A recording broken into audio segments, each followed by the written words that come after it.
welcome to Counterpoints. We have a big show for everyone today. We're going to start with 2024, go to a really concerning new bill that a bipartisan coalition of senators is promoting on TikTok.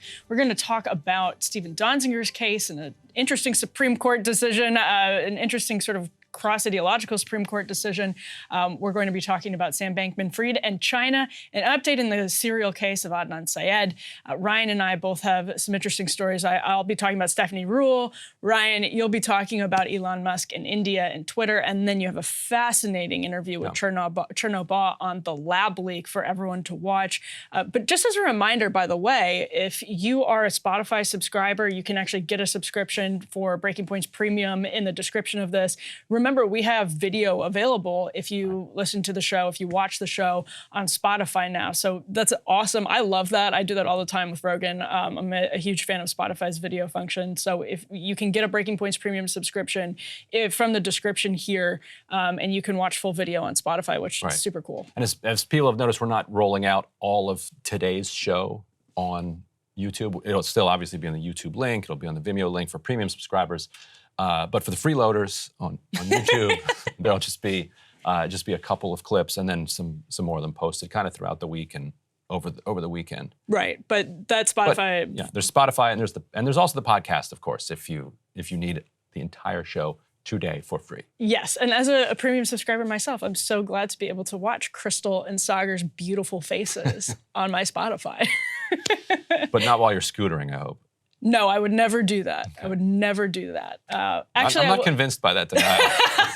I do listen to podcasts while I'm scootering, but I don't watch them. I do, sometimes, like last night, I wore noise-canceling headphones on a bike, and I probably shouldn't be doing that. Probably not a great idea. This is going to come back to bite me. But let's dive right into 2024. Chris Christie, which you just asked me whether or not he was declared.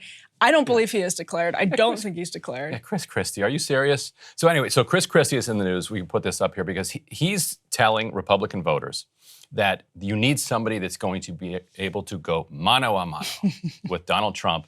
And the reason that he says he's going to be able to be that one, even though he was completely humiliated by Jared Kushner. If you have been humiliated and like beaten down by Jared Kushner, I don't think you get to call yourself like the man of the macho moment. If you've been emasculated by Jared Kushner. So he is referring back to, as everybody can probably guess by now, that time he owned Marco Rubio. Oh, he loves it. It's like a high school quarterback, right? But here's the problem, and everybody has to remember that viral debate moment where Marco Rubio kept repeating himself, saying, let's dispel with this notion that whatever, something Obama. Right. He said it like 3 times. Christie didn't own him. Everybody watching that across the world, it's like, why do you keep saying that? Right. Like it was the most obvious debate gaffe that I've probably ever seen in my life. and kudos to Chris Christie for saying, oh, you're doing it again. Right. But he was doing it again. Yeah. Like, if that's your whole rationale, he was sort of Trump before Trump. In a way, like when he won the New Jersey governorship, he was this brash macho dude who was telling the liberals, where they needed to go, and that was like refreshing for a lot of kind of Republican voters. Then he buddies up with Barack Obama in 2012 after Hurricane Sandy, and he's been pretty much persona non grata since then. And Trump is just, he's the 2010 Chris Christie times like 1,000. You can't, I think it's even apples and oranges. Yeah.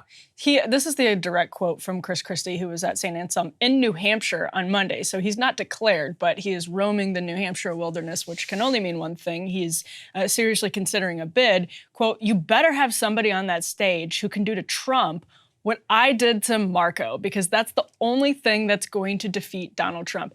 That is a ridiculous opinion. First and foremost, that is, if you compare what he did to Marco to any of their attempts to take down Donald Trump, not just in the Republican primary in 2016, but since then, absolutely nothing works, because as soon as you try to mud wrestle with Donald Trump, you lose. There is absolutely nobody who can mud wrestle with Donald Trump and beat him. He is the undisputed champion of American political mud wrestling. And if someone can show me another politician that can beat Donald Trump at mud wrestling, I would be shocked.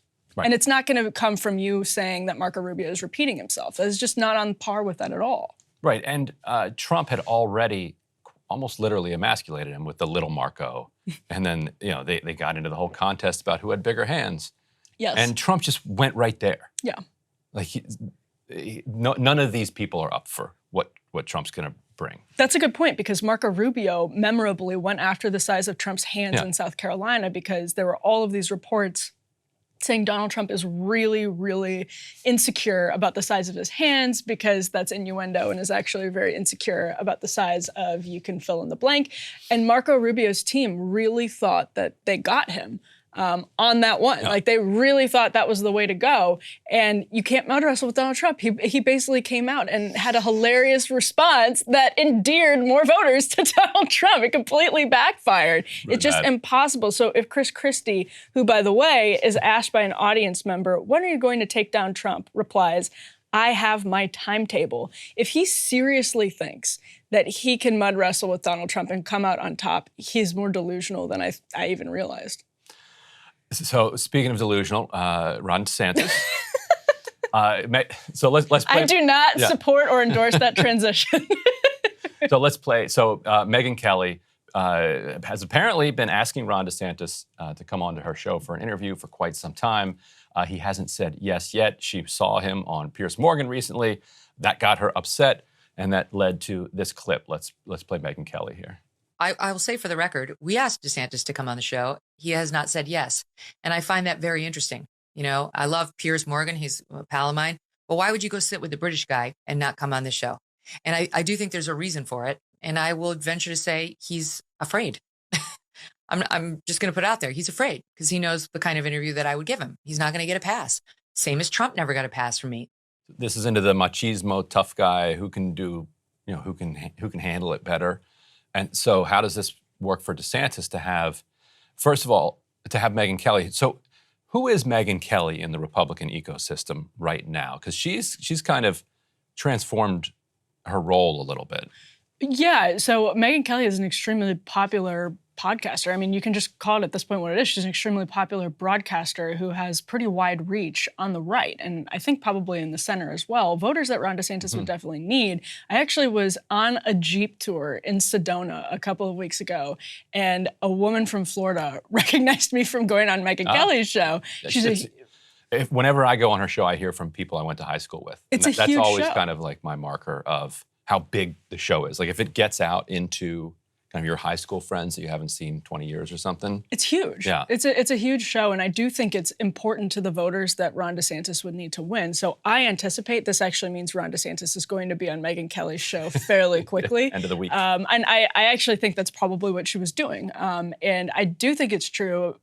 People definitely, especially on the left, I think underestimate Megyn Kelly. She gives good interviews. She's like very prosecutorial in her interviews of candidates. And I think it's probably makes sense that Ron DeSantis, at this stage, not having formally announced anything, would want to avoid that on his book tour, because that's where he's been making all these media appearances with Piers Morgan and everyone else, that you wouldn't necessarily want to dive into like a pretty prosecutorial back and forth in a venue that is important to you because of the people that it reaches. So that would be my read on the situation, but I think this probably does get DeSantis on the show. So basically, you're saying that she's right, that tough questions like the kind that Megyn Kelly delivers don't play into the strategy around a book tour. Right. The book tour strategy, Megyn Kelly's not on it for a reason. Right. Interesting. I think that's true. I mean, with Piers Morgan, it's tabloidy, right? It's more, what do you think about Donald Trump saying this and that? And it's not going to be, I think, probably... Like, you've said this and you did that. Like, you used to support privatizing Social Security. Like, where are you now? Right. That kind of thing. Right. Piers Morgan's not going to do that. No, he's not going to do that. That's what we would do. So we should put a request out to DeSantis, and then if he's not on here by next week, we can shame him. How's that? We should start doing that more often. Once a week, we should shame someone into coming on the show and see what right. happens. We'd love to have DeSantis. It would be a lot of fun. But on that note, Mike Pence is also making the rounds. Even though he's making the rounds, I will also say he's wrapped into the January 6th situation. This is news from yesterday. A federal judge has ordered former Vice President Mike Pence to testify in the federal probe of Donald Trump's bid to subvert the 2020 election, according to a person familiar with the ruling. So that's a big hurdle. Mike Pence's team has sort of resisted it. So clearly they see it as a big hurdle. Yeah, I don't know. I don't know that it's... Well, why does this team against it? Because they've turned kind of state's evidence in public pretty consistently. They've come after him on every platform that they can find. Is it just the fact that they don't want to be seen collaborating with Democrats in coming after him? I think that's probably it. I think that's when I was trying to figure out, what the sticking point might be there is I think it's the optics. First of all, it's the optics of being pulled into a grand jury probe. Not great. And on top of it, yeah, it looks like you can see how it would be framed as like collusion with the forces that are out to get Donald Trump. Now, this is a quote from Politico. Legal scholars generally agree that Pence has a legitimate case that his role as president of the Senate may warrant immunity from testimony sought by the executive branch. So the federal appeals court in Washington is expected to rule imminently on a separate effort that's related to Scott Perry. So it's actually kind of about a powers situation, like separation of powers question, and not as clear cut as maybe it seems. On top of that, did you see what Jon Stewart said about the Trump indictment? This is pretty fun. Yeah. We roll Jon Stewart here. Oh, the law should always take into account someone's popularity. I think that's. I mean, what's happened to our country? It's as though you can't even commit financial fraud anymore. You can't inflate the value of your properties when you need a loan and then deflate it with taxes. I mean, the next thing you know, they're going to send you to jail instead of your lawyer and your accountant and your campaign manager and everyone else around you. The idea that someone may face accountability who's that rich and powerful is outrageous. And this country shouldn't stand for it. But what if it turns out to be his get out of jail free pass? It's his path to people will see him as a martyr. Okay. You're okay with that? He could become president again. He could become president anyway. Fareed, we either have the rule of law or we have no rule of law.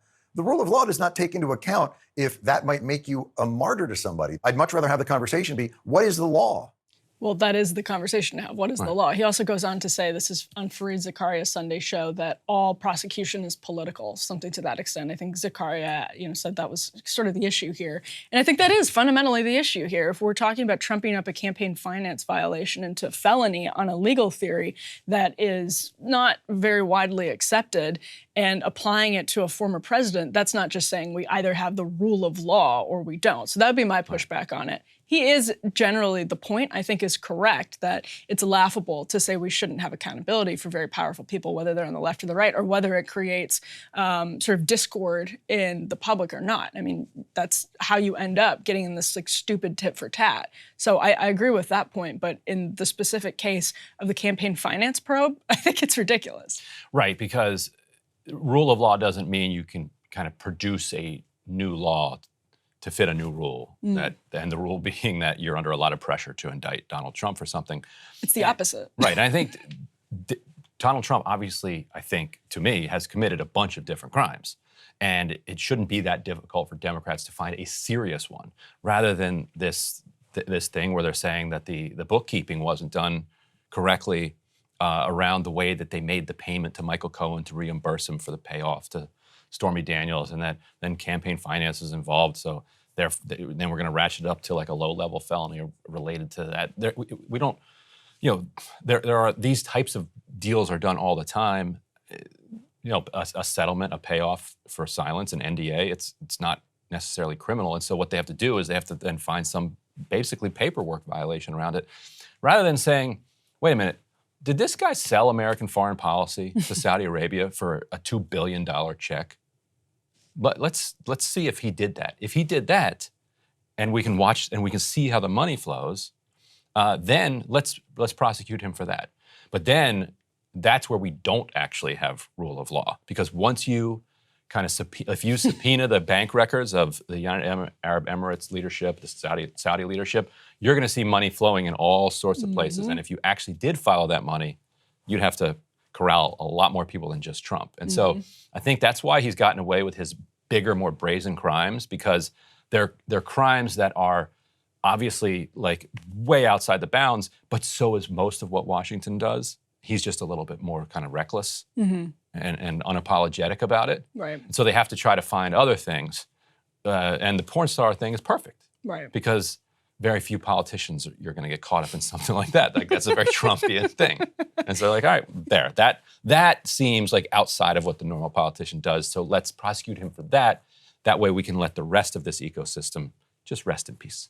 Even the charges down in Georgia, I think, are more serious and Yes, substantive. go for those. Find me 11,000 votes. Like that's like just try that. See if and they are trying to try it. We'll see how the grand jury goes. Right. But I would much rather see a jury hear that evidence and weigh that. Like, did he actually try to illegally, flip the election in Georgia? Right.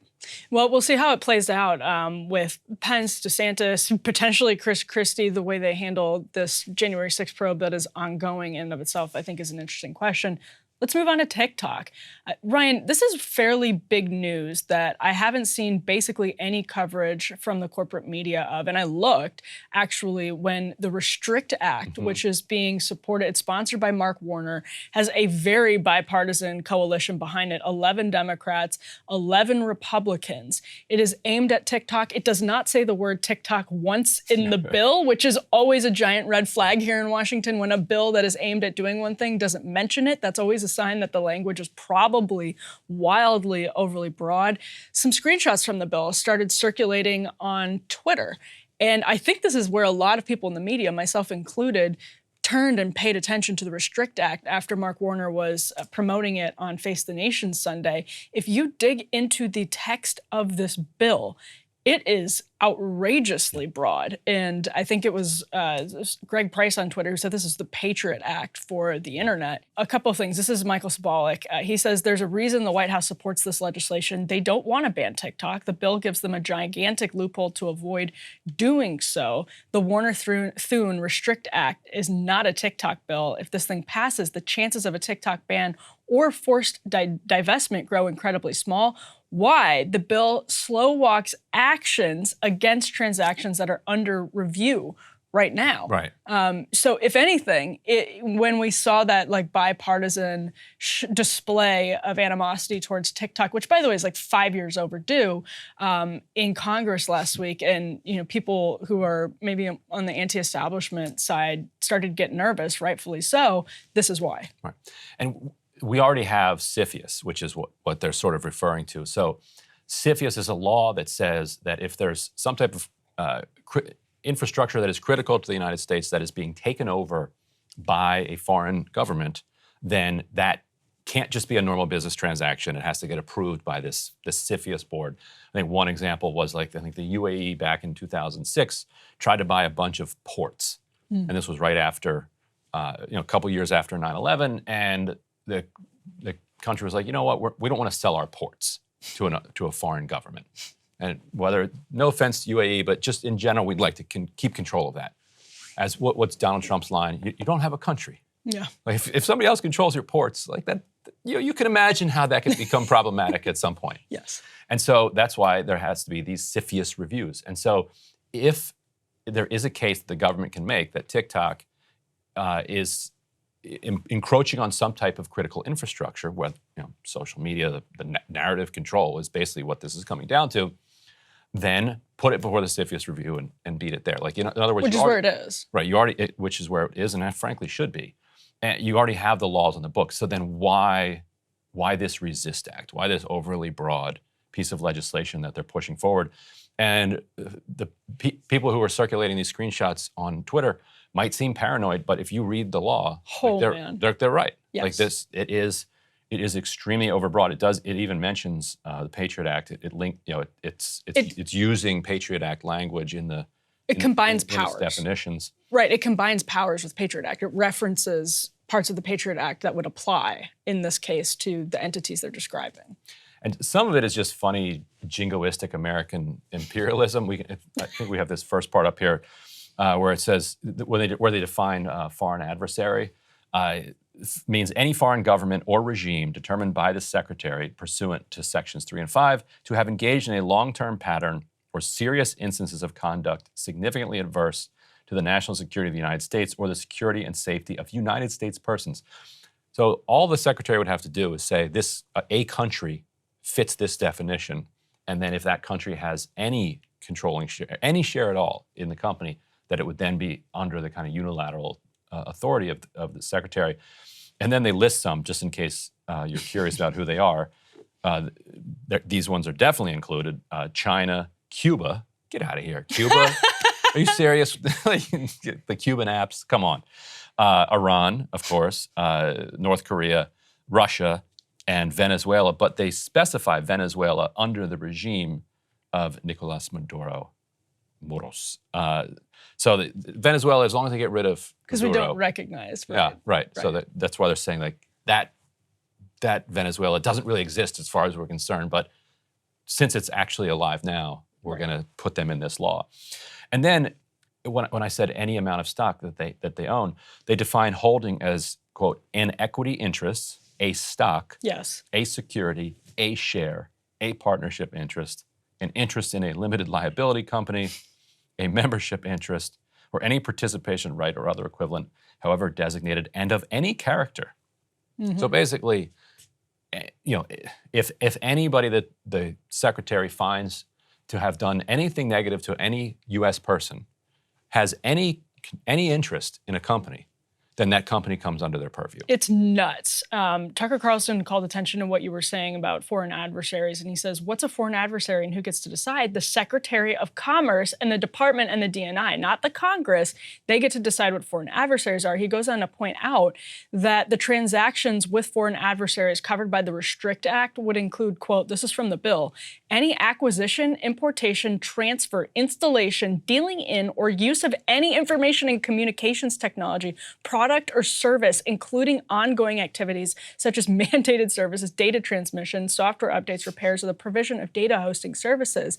And it gives the government basically the ability to tap into all kinds of your different communications, technological communications methods in order to make these determinations, evaluations as they're referred to in the bill. It's just incredibly broad. No surprise that you have a bipartisan coalition of Mark Warner, John Thune, all kinds of establishment Republicans and Democrats are ready to have 21 sponsors is a fairly big deal. Josh Hawley has a clean TikTok ban on the table, and he has for a while. It is just a ban of TikTok. Of course, that's not what they want to do when they say they want to ban TikTok. They want to expand the surveillance powers of the federal government, and that is exactly what they put in writing here. And when reading these types of bills, it's always useful to go to the very end of a section because there'll be specific,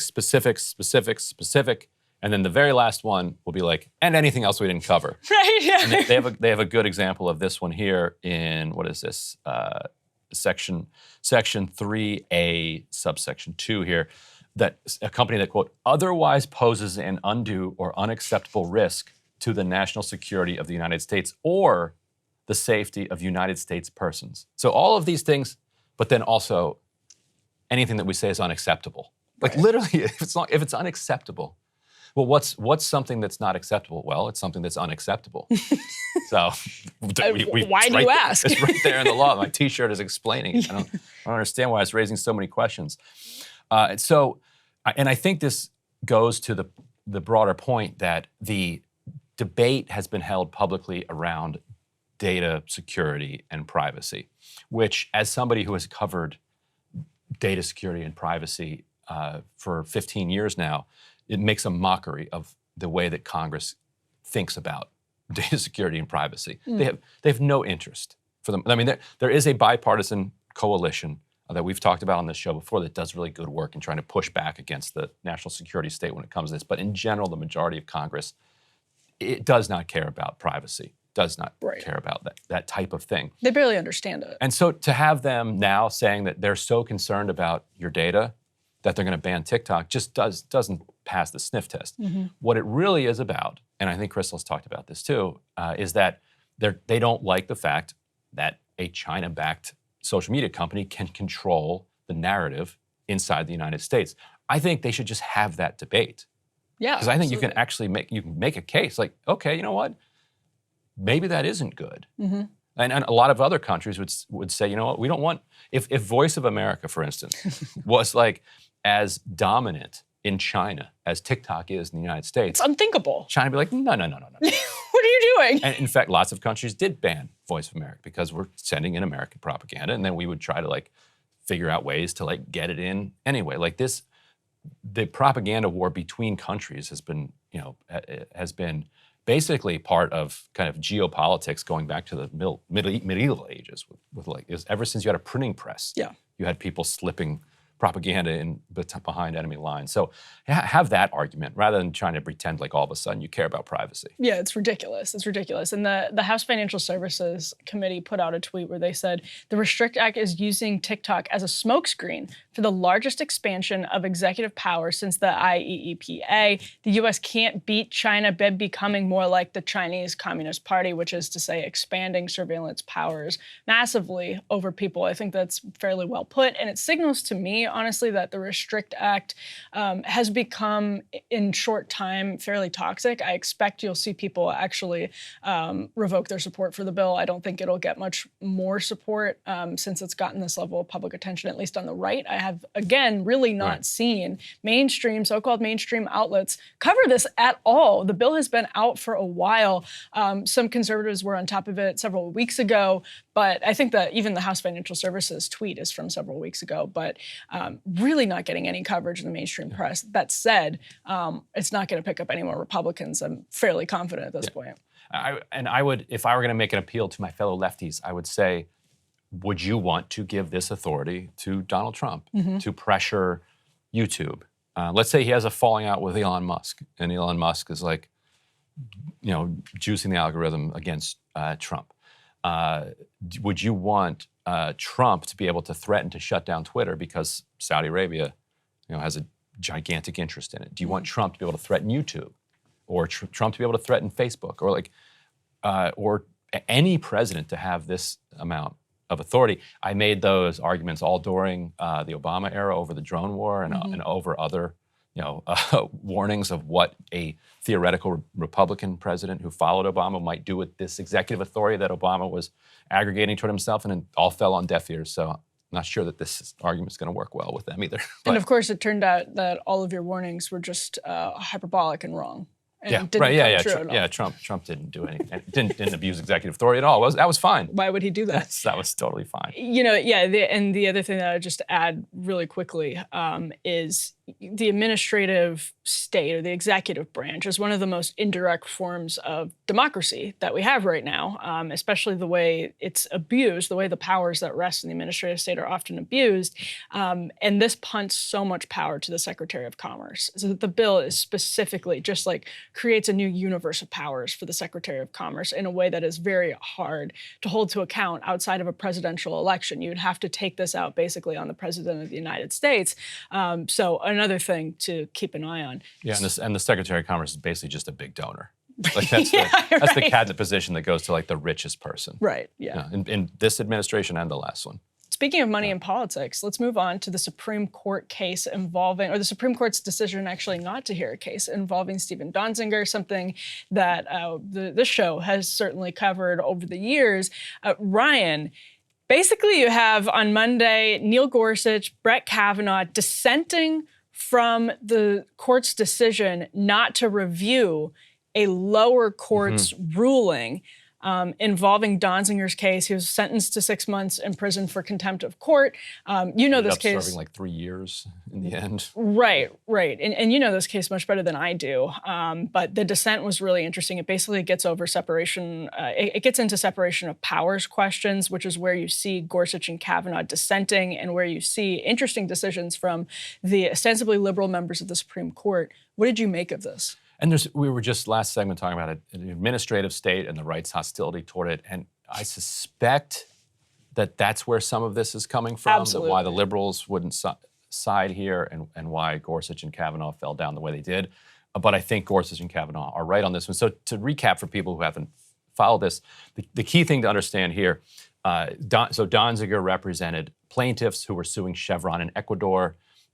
Chevron requested that the case go down to Ecuador and be handled there, where they thought they had a better chance of prevailing. As Neil Gorsuch writes in his dissent, Chevron would live to regret that decision because there's a $9+ billion verdict against Chevron that Donziger won.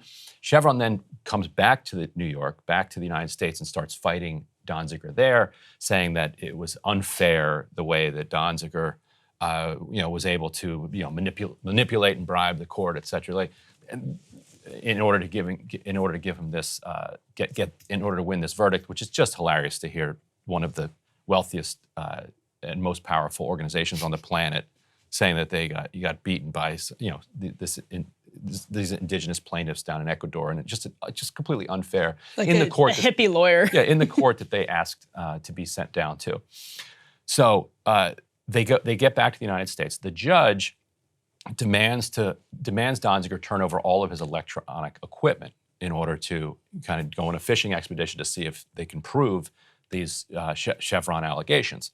He says no, that's a massive violation of attorney-client privilege, et cetera, et cetera. The judge holds him in contempt, refers to the Department of Justice for a criminal prosecution. The Department of Justice looks at it and says, no, thank you. Like, we are going to use our prosecutorial discretion, and we are not going to prosecute this contempt case. Go on about your case. Like, leave us out of this. The judge then appoints a private prosecutor from a law firm that had done business with Chevron, and the private attorney then prosecutes this contempt charge. Donziger is prevented by the same judge from having a jury. Instead, it's the judge who is prosecuting him. It's bizarre. That finds him guilty and then sentences him to prison. And so Donziger has appealed, and the appeal is narrow on the question of whether or not the judge had the legal or the constitutional right to appoint this prosecutor. And I would encourage people to read Gorsuch's dissent. It's short. It's signed by Kavanaugh. It's very clear. He makes the point. He says, look, nobody thinks that the executive can appoint my law clerks. I have the quote right here. Yeah, go ahead. He says, the notion that the Constitution allows one branch to install non-officer employees in another branch would come as a surprise to many. Who really thinks that the president may choose law clerks for my colleagues, that we can pick White House staff for him, or that either he or we are entitled to select aides for the Speaker of the House? Why do judges on the left not join a dissent like that?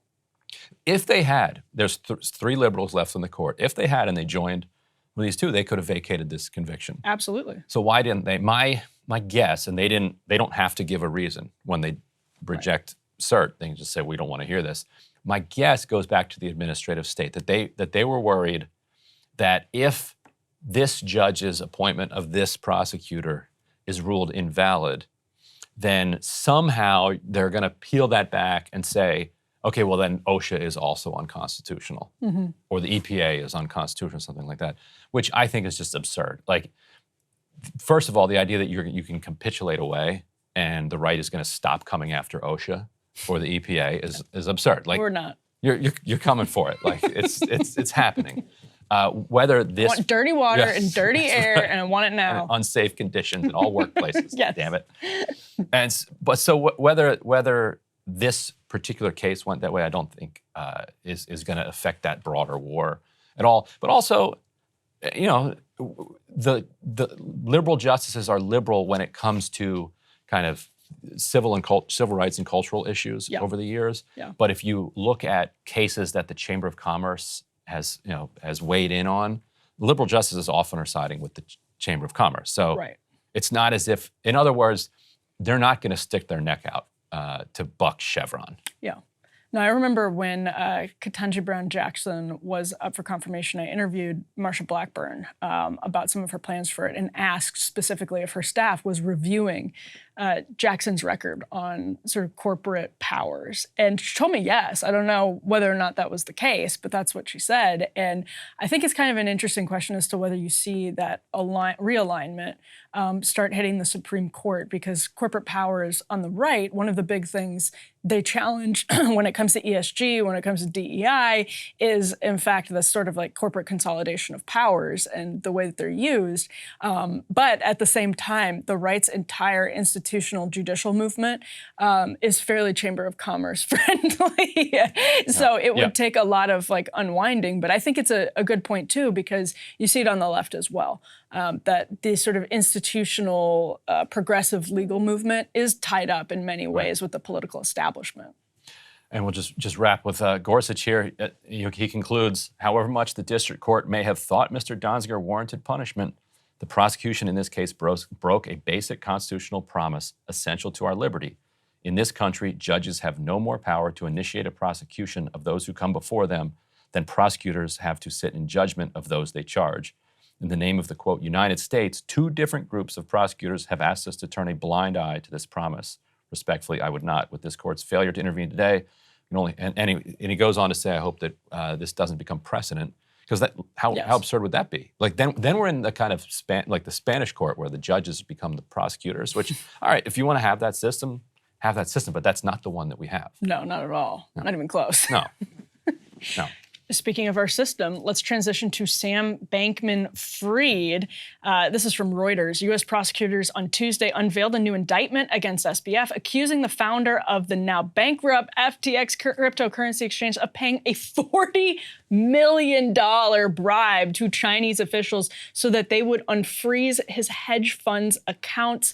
This adds to the pressure on the 31-year-old former billionaire who now faces a 13-count indictment over the November collapse of FTX. So says Reuters. He's expected to be arraigned on the new indictment on Thursday before a Manhattan judge in federal court. He intends to plead not guilty, according to a person familiar with the matter that's cited in the Reuters report. $40 million bribe to Chinese officials to unfreeze hedge fund accounts. Just a drop in the bucket if you're overseeing FTX. It's $40 million in crypto. Yeah, so it's like, it's monopoly money. Yes, is that really a crime?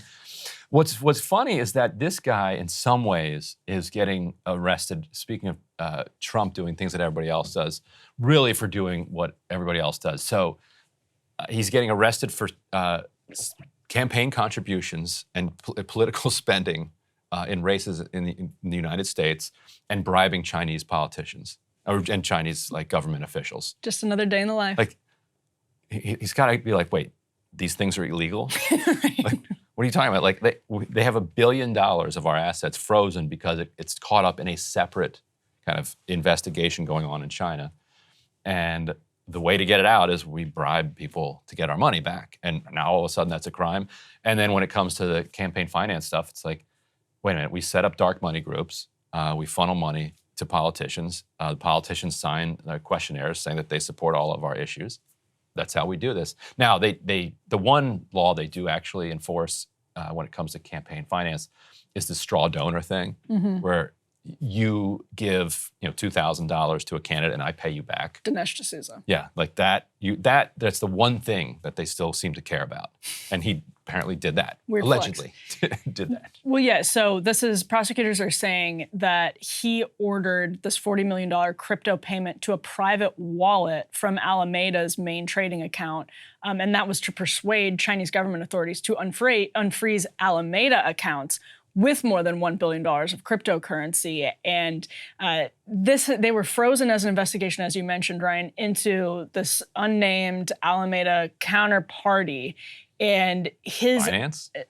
Just speculating. Yeah. And so he also apparently, according to prosecutors, they're alleging he authorized a transfer of tens of millions of dollars of additional crypto to, quote, complete the bribe back in November of 2021. He's apparently expected to plead not guilty. From reading this report in Reuters about the indictment, it looks a lot like the case is solid. Then again, when you're charging people with bribery, you really have to have a very clear evidence that their intentions were X. And that's, SBF was fairly shameless, so they may well have that. If there's anybody who will give them that evidence, it's SBF. Didn't he have a signal chat called wire fraud?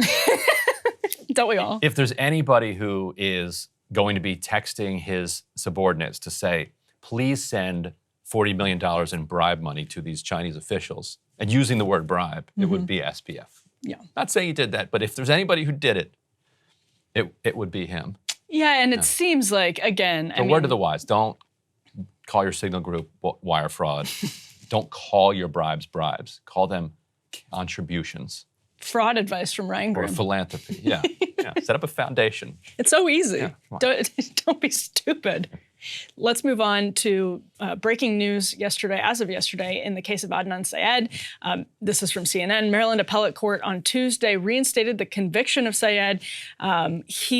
You remember his murder case was the serial case, of course. It was a 2-1 ruling from the appellate court who said that the lower court had violated the rights of the victim's brother, Young Lee, to attend a key hearing. Here's more from CNN. Because the circuit court violated Mr. Lee's right to notice of and his right to attend the hearing on the state's motion to vacate, this court has the power and obligation to remedy those violations as long as we can do so without violating Mr. Syed's right to be free from double jeopardy. That's actually from the court's opinion, not from CNN. Fairly big news. Ryan, I am not at all in the rabbit hole, in the serial rabbit hole. Obviously, this is a huge decision. What do you make of it? This is a case, I think, where the headlines did a little bit of a disservice to how big of a deal it is, because it's kind of a technicality, and all of the experts on all sides of this seem to think that there's no reason that it would go any differently the next time that this happens. It has an interesting kind of victim rights question that we could get to in a second, but briefly, the facts of the case. Her brother was given apparently 30 minutes notice to come to this hearing, and it's not that he just needed to be there to witness it. He was going to participate in it. Like, he was going to make his case for why the evidence should not lead to an exoneration of Adnan Syed. He couldn't get there in person. He was at work. He just had to quickly zoom in. He didn't have anything prepared, and that's a foul. Like, the judge should have. The judge could have delayed it a day. It doesn't mean you have to delay it months and months. The judge could have given more warning. Now, what defense attorneys are saying is that the problem here is that now you're giving kind of victims too much standing, and victims' families too much standing in the process, which runs up against the party that has the actual standing, which is the people. It's the people versus Adnan Syed. The people are prosecuting Adnan Syed on behalf of the victims. It's not the victims themselves or the victims' families themselves that are doing it. Because when you get into the victims themselves doing it, then it becomes less rule of law and more vigilante-oriented. And so that's why the kind of defense community was really bothered by this ruling, because it could open up the floodgates for all sorts of other kind of procedural claims made by victims and victims' families to redo and reinstate entire convictions. But nobody thinks that the evidence has changed much. Basically, the prosecution, it has been proven, had significant exonerating evidence at the time of the prosecution and did not turn it over to Adnan Syed's defense attorney. And there's nothing the prosecution can do to go back in time and undo that. And so the entire thing is toxic and will probably get thrown out as a result. Yeah, that's what it sounds like. I want to ask you about this part from the opinion. They say the court has the power and obligation to remedy those violations as long as we can do so without violating Mr. Syed's right to be free from double jeopardy. Right, because the question is, does his conviction getting tossed out count as a not guilty verdict? And if it does, then double jeopardy kicks in and you can't come back. So clearly they're saying that it's not close enough to a not guilty to say that you can't come back in. But yeah, you don't want people in a situation where they get found not guilty and then you go through different procedural hoops and be like, oh, you got to come back again. We're going to get you this time. Like that would really undermine one of the bedrock principles that protects people's individual liberty. Where can people expect this to go from here? I think it'll get tossed again. Yeah. And he's not being brought back in to prison or anything. Like he's free until the next hearing. And at the next hearing, it's very likely that it'll be tossed again. Such a mess. Yeah. Man. Yeah. Indeed. So what's your point today? Oh, we're talking about one of my favorite people in all of cable news, Stephanie Ruhle. It's been clear for a while that Stephanie Ruhle abused her journalistic platforms to help her very, very close friend, Kevin Plank, and his company, Under Armour. In addition to Ruhle providing extensive business advice and flying on the company jet, the pair reportedly carried out an extramarital affair as well, which the Wall Street Journal first brought to the public's attention back in 2019 after the Under Armour board discovered, quote, intimate emails between Ruhle and Plank.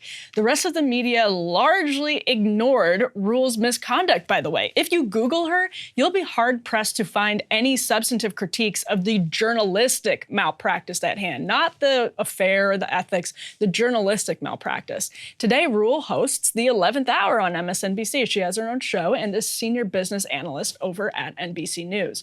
But her support for Plank and Under Armour may have been even more problematic. Follow me over to Scotland, where the City Council of Aberdeen has been fighting Under Armour in court, accusing the company of artificially boosting its share price. As Fox News reports, quote, the Scottish town allegedly lost millions from a pension fund for local workers as a result, as it was heavily invested in Under Armour. So where does Ruhle factor in this lawsuit over Scottish pension funds? Well, as Fox notes, in 2016, Morgan Stanley published a report that downgraded Under Armour stock to underweight and reduced its price target from $103 to $62 per share, which caused the stock to plummet, according to the filing. The document alleged that Ruhle then offered a detailed counterpoint to the Morgan Stanley report on air, attacking its underlying data and essentially cheerleading Under Armour in the process. So this is where things get a bit hairy. Aberdeen's lawyers want Bloomberg to turn over Ruhle's emails with Plank based on the argument that their personal relationship, which seems to date back to about 2015 when she was working at Bloomberg, is not deserving of First Amendment protections that, quote, an independent journalist source relationship generally warrants. Bloomberg disagrees with that. But we actually don't have to settle that argument here and now or even see the emails to recognize what Stephanie Ruhle did was deeply unethical and wrong. It also fits a very clear pattern of behavior, too, one that NBC News would address publicly if it cared more about journalism than ideology and ratings. The conservative Washington Free Beacon was one of the only outlets to report on Ruhle's coverage of Under Armour back when the Wall Street Journal story broke. Here's what they wrote. Quote, in June of 2016, the company released Steph Curry branded sneakers that were universally roasted as ugly and boring. Under Armour employees were told not to address criticism because Ruhle told the company she would step in and discuss the shoes on TV. The Wall Street Journal reported, sure enough, archived video of Ruhle's appearance on NBC's Today that weekend shows she defended the shoes without disclosing her and Plank's relationship, business, friendship, or otherwise, or revealing that she coordinated with Under Armour. Okay, let's just watch the segment because with all of that said, it's pretty hilarious. I don't think you're the market, so that may be a bit of a problem. Twitter killed these shoes, calling them the Metamucil 6s, the Shuffleboard 7s, but they look an awful lot like a classic Nike or a New Balance. That's a mass market shoe. This is the Black Taxi. This is what he was wearing during the games. This is what he goes from this to this. So naturally some folks are upset. Yeah. I think that's why they're the pushback. When you think about a Steph Curry shoe, a basketball shoe, it's hot, it's sexy. Yeah. This, just in time for Father's Day, Dad. There you go. Oh my gosh, it's so good. She actually then used her professional Twitter account to post twice about those shoes in particular. The Beacon went on to note, quote, Ruhle would continue to hawk Under Armour products and feel-good PR campaigns at least a dozen times throughout the next 2 years. A dozen. Never disclosing her reported relationship or role as an advisor. Now, none of this is especially surprising from a longtime Deutsche Bank managing director and the former, quote, highest producing credit derivative salesperson in the United States, who, by the way, was apparently unfaithful to her hedge fund CEO husband during her affair with Plank. Ruhle is basically an archetypical corporate Democrat in the new mold of socially liberal suburban mom who wants low taxes and smug Sheryl Sandberg feminism. Her show is basically just for people with Equinox memberships and G-Wagons full of shin guards and orange slices. But the lawsuit out of Aberdeen shows why this isn't fun and games at all. Chatting about tennis shoes might be a cute way to help your secret CEO boyfriend, and it may seem like no big deal to read corporate talking points about his company stock on air. To wealthy media talking heads, these conflicts are mere playthings. They don't think twice about Scottish pensioners who may be invested in the stock. They sit around, do each other favors, and assume it'll all work out just fine. It's pretty much how you get Gotham. And it should be a very big deal to Ruhle's peers in media and to her coworkers at NBC News, but my best guess is that it won't unless they get wind that it's affecting their bottom line. Without mainstream media criticism, that seems quite unlikely.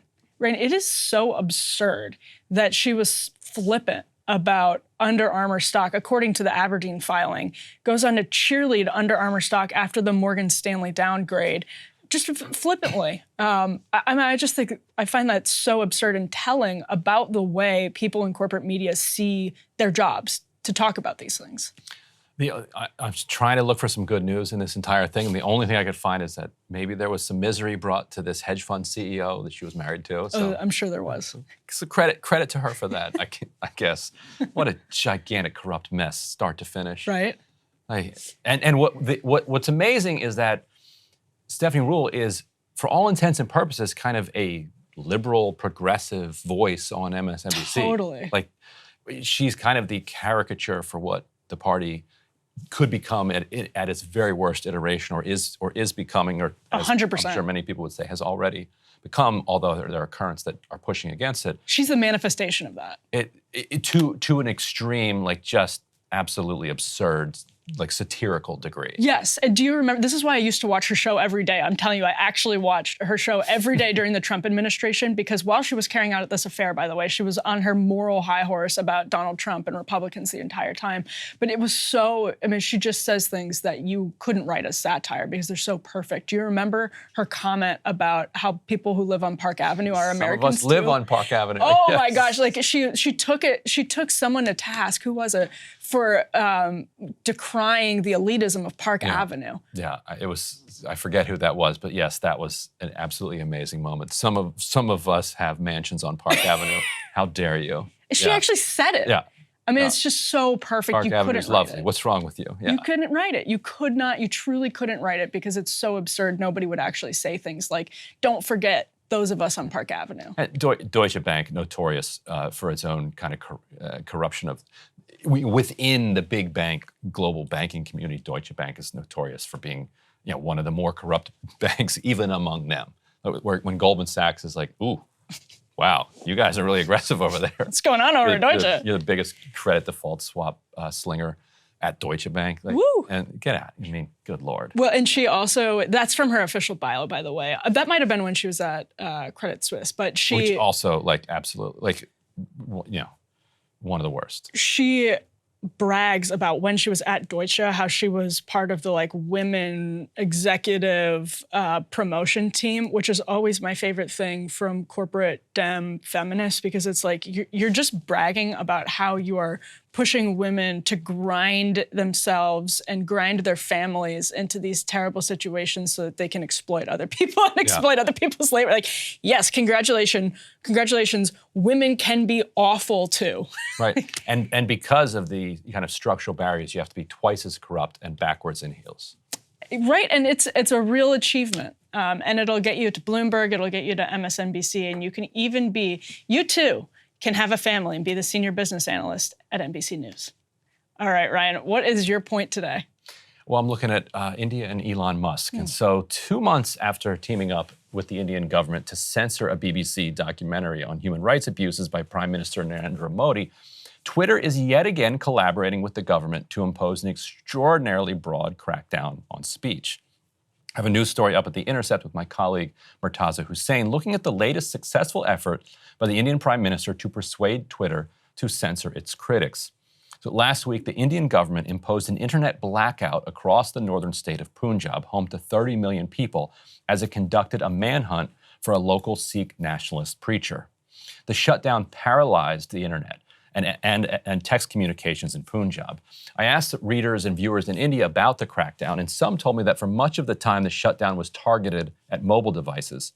All of this is worth reporting on here because it could easily be a dry run for other countries. Now, while Punjab police detained hundreds of suspected followers of Amrit Pal Singh, Twitter accounts from over 100 prominent politicians, activists, and journalists in India and abroad have been blocked in India at the request of the government. On Monday, the account of the BBC News Punjabi was also blocked, the second time in a few months that the Indian government has used Twitter to throttle BBC services in its country. The Twitter account for Jagmeet Singh, who's a leading progressive Sikh Canadian politician and a critic of Modi, was also not viewable inside India. Under the leadership of owner and CEO Elon Musk, Twitter has promised to reduce censorship and allow a broader range of voices on the platform. But after The Intercept reported on Musk's censorship of the BBC documentary in January, as well as Twitter's intervention against high-profile accounts who shared the documentary, Musk said that he had been too busy with his other jobs to focus on the issue. First I've heard, Musk wrote on January 25th, he said, "It is not possible for me to fix every aspect of Twitter worldwide overnight while still running Tesla and SpaceX, among other things." So in late February, Singh's followers sacked a Punjab police station in an attempt to free allies that were held there. The Indian media reported that the attack triggered the government's response. In the void left by Twitter blocks and the internet shutdown across much of the region, Indian news outlets, increasingly themselves under the thumb of the ruling government and its allies, have filled the airwaves with speculation on Singh's whereabouts. On Tuesday, Indian news reports claimed that CCTV footage appeared to show Singh walking around Delhi masked and without a turban. While Modi's suppression has focused on Punjab, Twitter's collaboration has been nationwide, restricting public debate about the government's aggressive move. And so basically they're saying that this Sikh preacher, Amritpal Singh, is a dangerous and wanted criminal, and that he needs to be captured by any means necessary. And that's why they're going to kind of shut down the internet for 30 million people. But what Twitter has done is not allowed any public discussion to be held about whether or not the Indian government is actually justified in carrying this out. Anybody who would be critical from the kind of either the opposition party or critics outside of the country, like Jagmeet Singh, who's the leader of the kind of leftist Canadian political party, they can't even speak. So you're just left with Modi's narrative that this guy's so dangerous that we have to lock down an entire region of 30 million people to round him up. Musk hasn't responded to this yet, which I find really disturbing, because if somebody has his ear and they bring him a problem, he's like, interesting, looking into it. On top of that, 2 months ago, he responded because there was so much attention to our first story on this. It's like, I can't deal with everything. Come on, man. I got so many jobs. Leave me alone. It's like, okay, well, it's been 2 months, and now you've only kind of taken your censorship to a higher level. So why is that okay if it's not okay here? Well, and are you telling me that a request from the Indian government is not being debated at high levels to his awareness? I mean, I just have a hard time believing that. I do think you said something in the monologue I thought was really important, which was it could be a dry run for other countries. And when you look at Elon Musk, who I think, we could have a conversation about some of the good, some of the bad. One of the bad is his relationship with the Chinese government.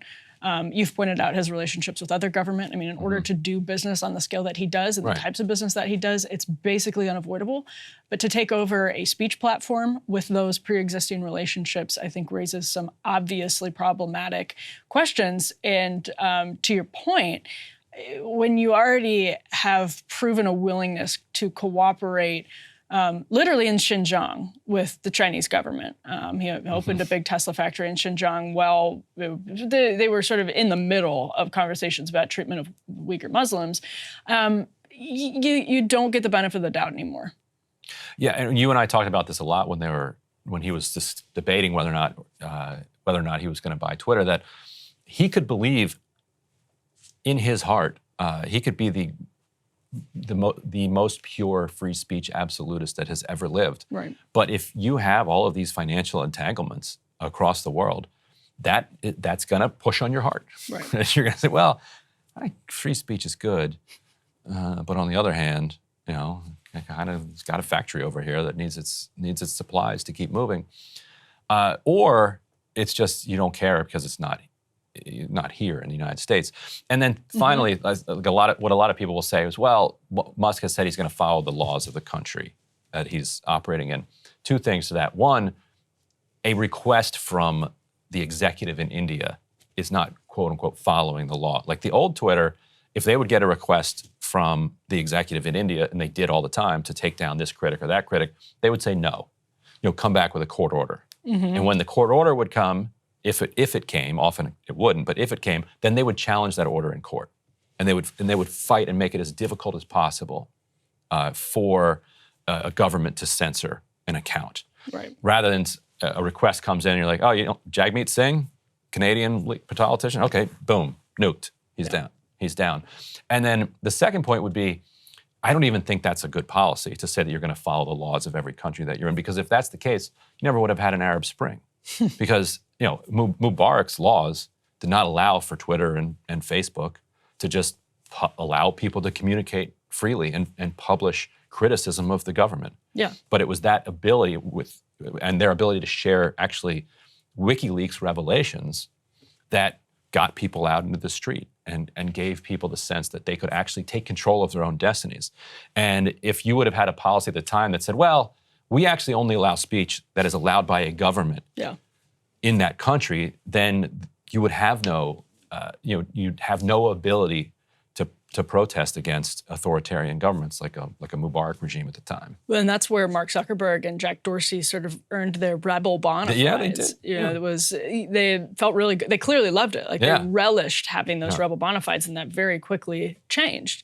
I think it's a bad policy. Obviously, it's bad policy.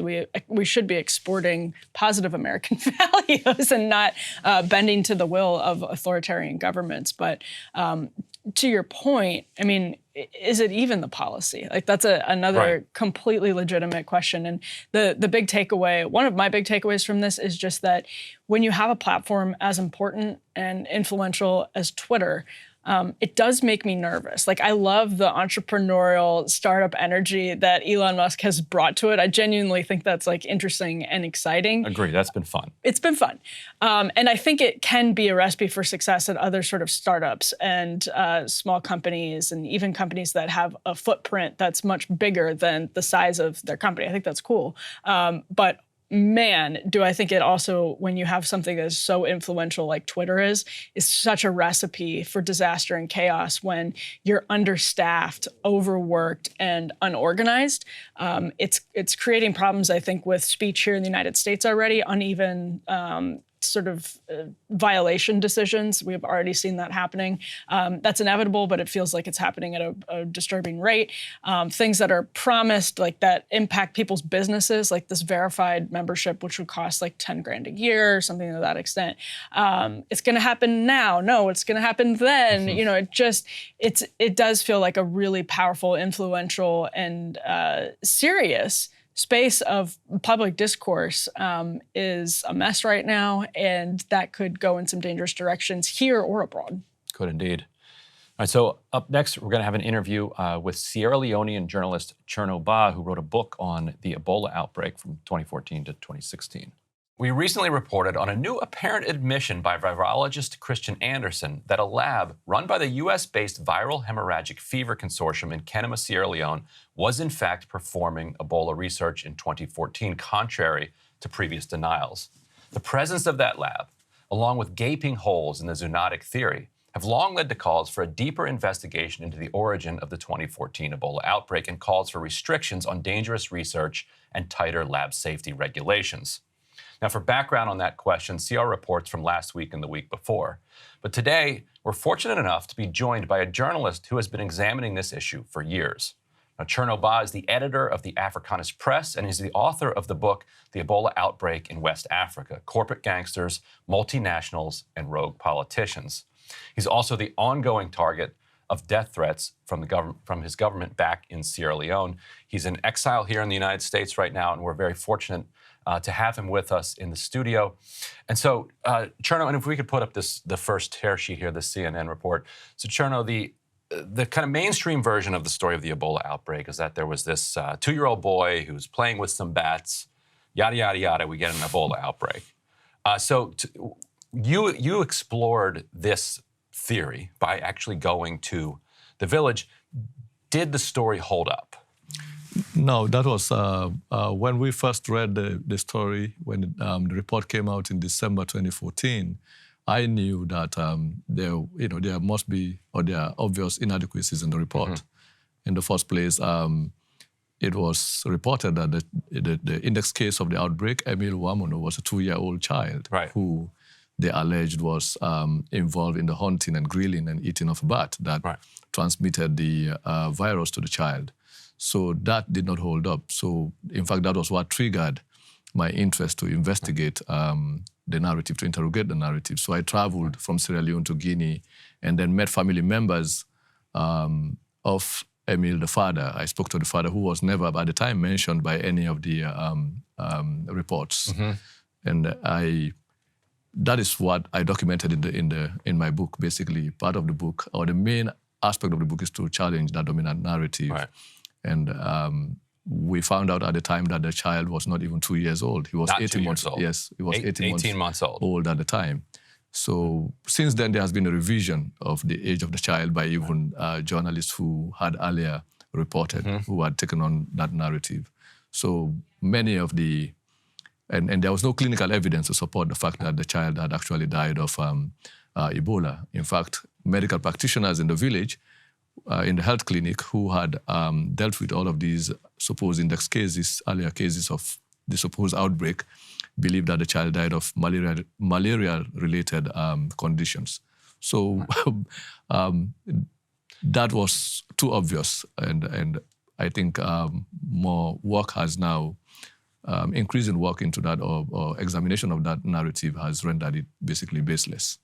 And you found a couple other inaccuracies or omissions around the size of his family and other people who were involved. What were some of those? Yeah, there were also, this is what you might call a larger family.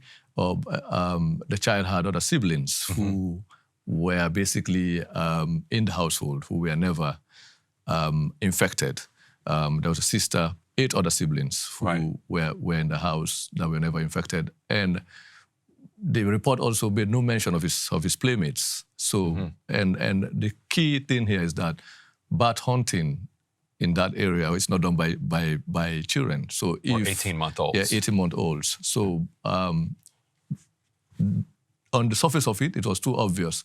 And the report, I think, also mentioned the fact that insect-eating bats were responsible for triggering the outbreak. And in that region, the bats that are obviously present there are fruit bats. And at the time, fruit bats were not known to carry Ebola virus. So, like I said, every aspect of that narrative has been undermined by the fact that there was no clinical evidence to support the argument that Emil was the index case.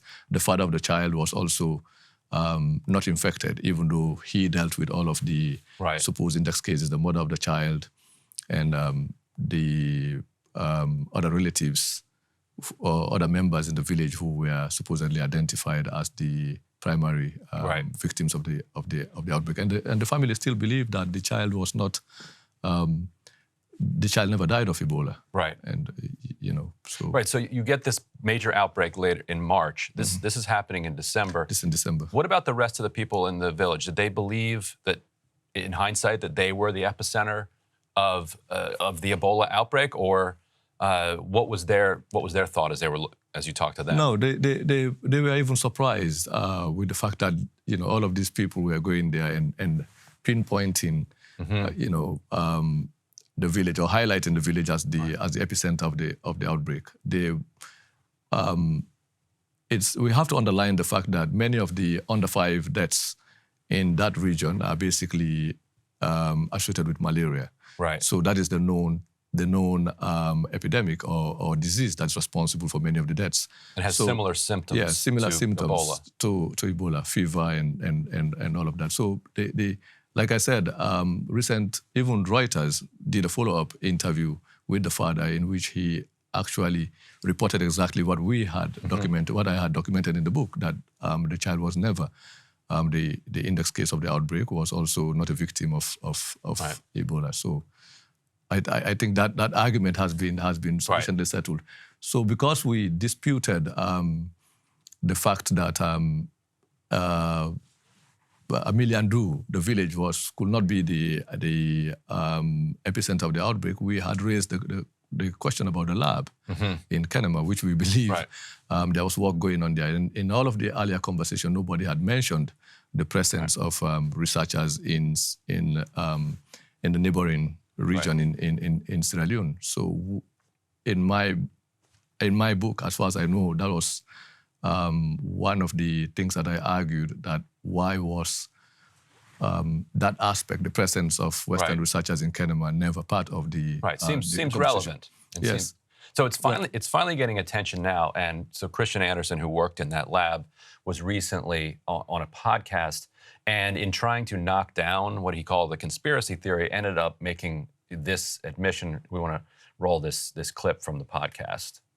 The problem is that people see these coincidences. One of the new ones is the Ebola lab leak, which also is being blamed on us, because we have been studying Ebola in Chenoh and Sierra Leone, and lo and behold, Ebola emerged just a few miles from there in 2014, right?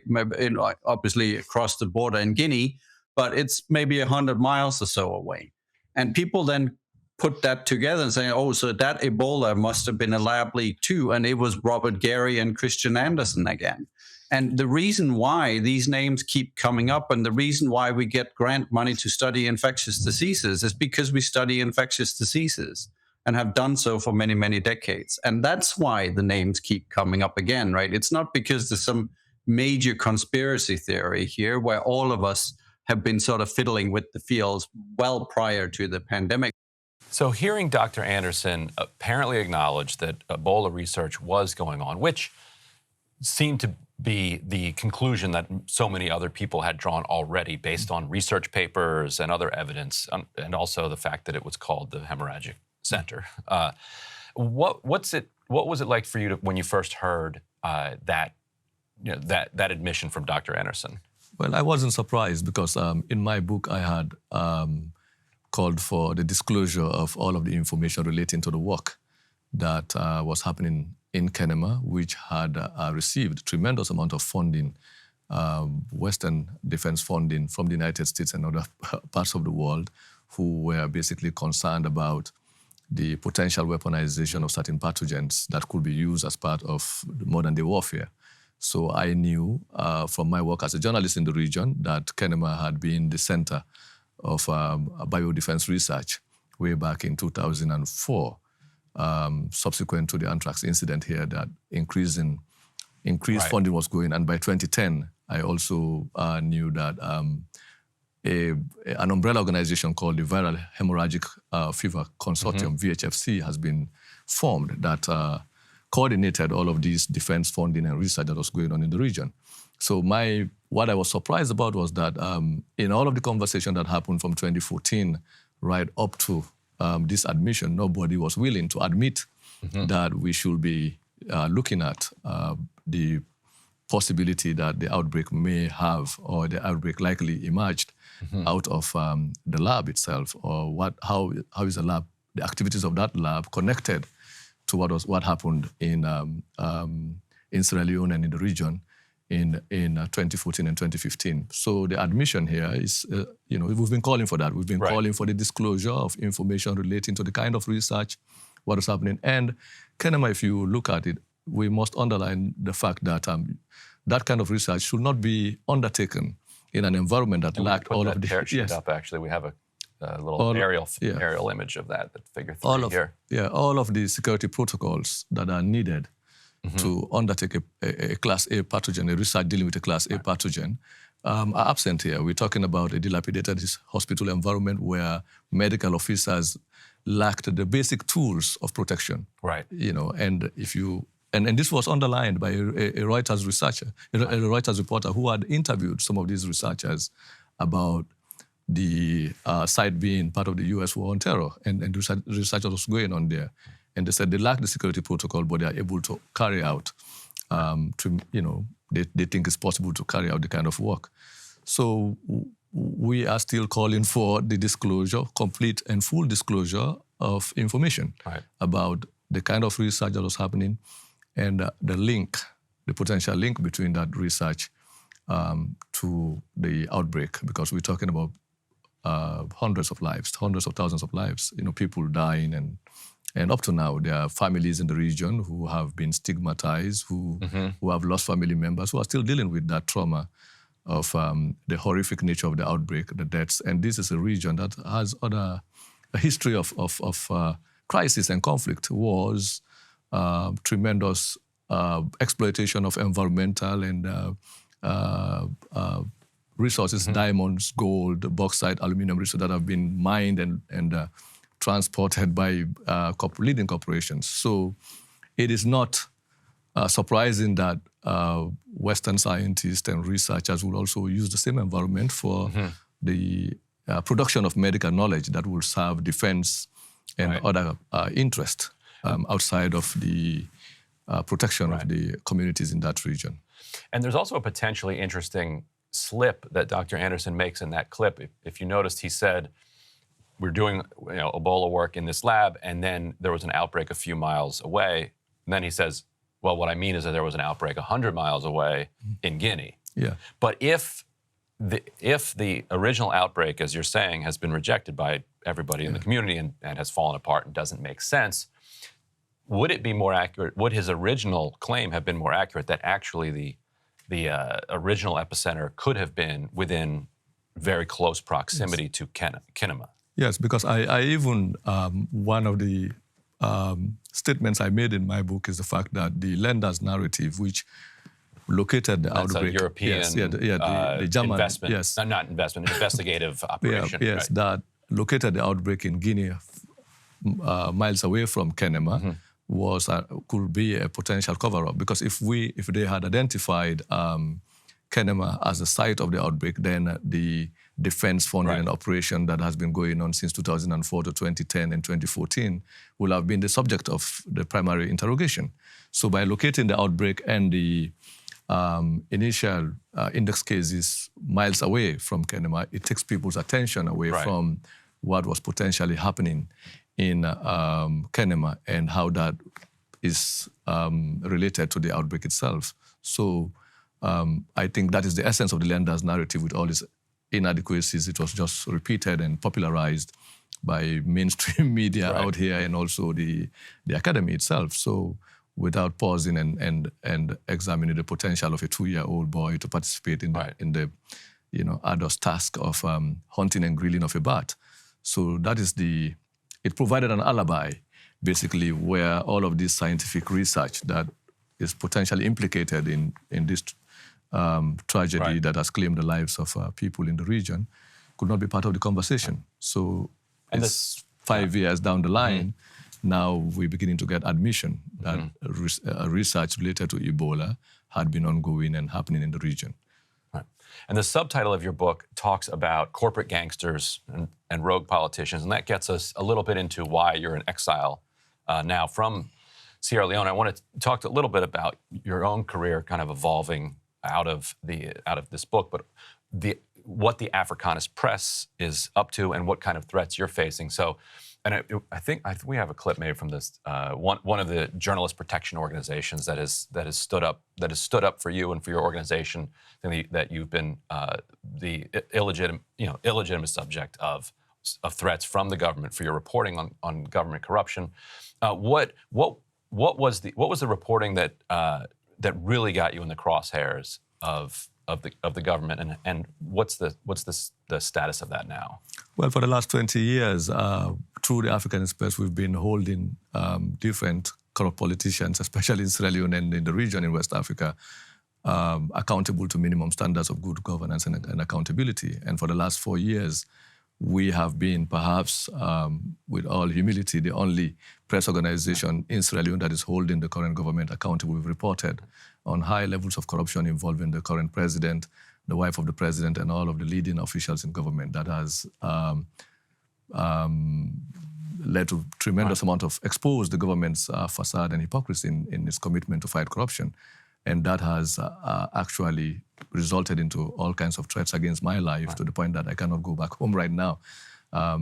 Their threat has, and their response has been almost comically aggressive. Yes, they've gone as far as sacking the Auditor General of the National Audit Service in Sierra Leone, including... They fired their top auditor Yes. thinking he's a source of yours. Yes, it's a woman. Thinking she's sorry. a very credible woman who was known over the years for presenting reports that detail the misuse of public funds. And the current president fired her unconstitutionally on the suspicion that the audit service was responsible for providing details of government corruption to the African Express. And not only that, even people in the central bank have also been sacked. Bankers, other public officials.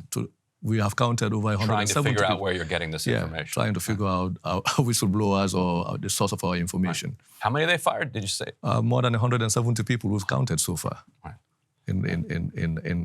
In across the government, from the Minister of Finance, the President's Office, the Central Bank of Sierra Leone, to the Audit Service, and it's still an ongoing process of harassing people. Nobody could even identify themselves in Sierra Leone as affiliates or associates of the African Express because it's dangerous to do so. Right. So your reporters are writing under pen names and working underground? Yes, underground. Those of us who put our real names are people who are outside of the country. Right. Yeah, we talk a lot about, in the United States, about so-and-so just produced a courageous report. And I always think about reporters like the ones who are working for you and yourself, who are doing actually courageous journalism that could lead to real consequences rather than some mean things said about you online.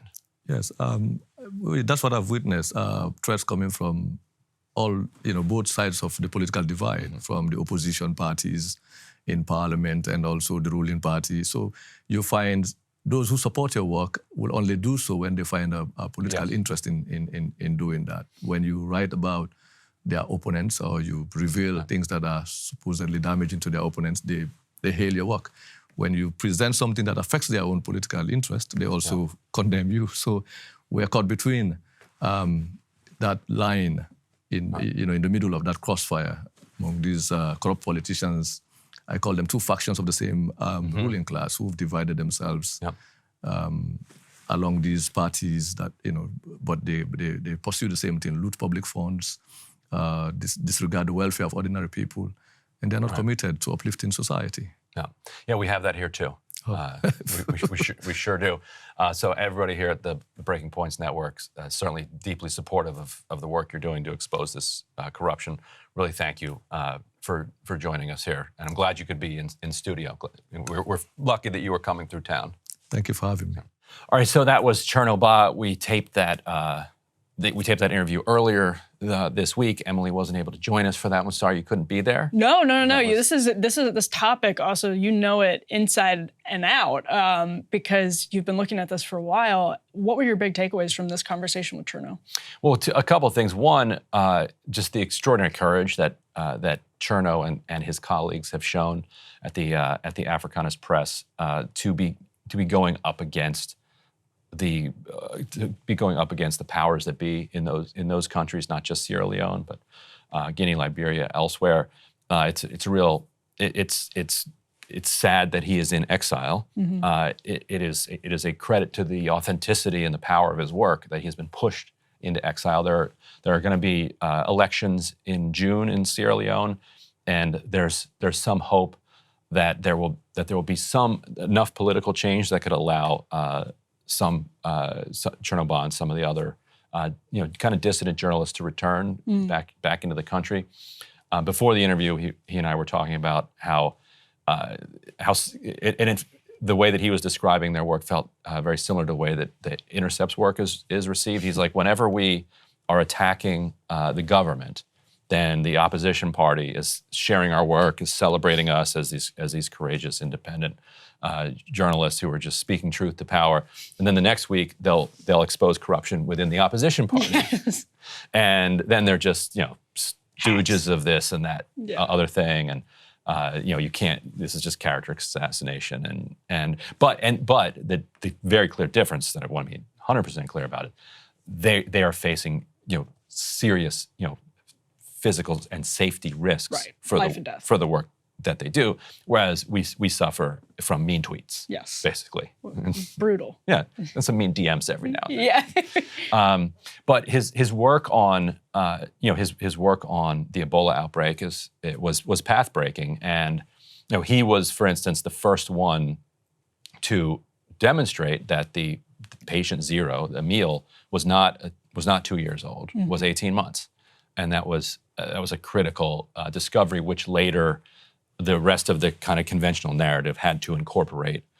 He discovered that the dates were off. He also discovered that Emil was, as he mentioned in the interview, part of a very large family, and that his siblings did not end up catching Ebola, nor did his father, who treated him the entire time, which is just extraordinarily difficult to imagine, which would make it more likely that the local doctor's diagnosis of what he had of malaria was actually accurate, and so that if you cannot pinpoint the patient zero to early December or even late December, as they changed it to later in this village, then where did it start and how? And the overlap with COVID is obviously fascinating and essential. And direct, like several of the key figures in the COVID lab leak controversy were literally present at that one. Unbelievable. Yeah. I look forward to your future reporting on it, because I know that you're not giving up on this one. Yes. It's awful to think about how all of these deaths, all of this suffering may have been preventable by just smarter policy. Smarter policy and more transparency. Yeah. All right, well, that does it for us in this edition of Counterpoints. Thank you so much for watching. We hope you have a great rest of your week, and we will see you back here next Wednesday.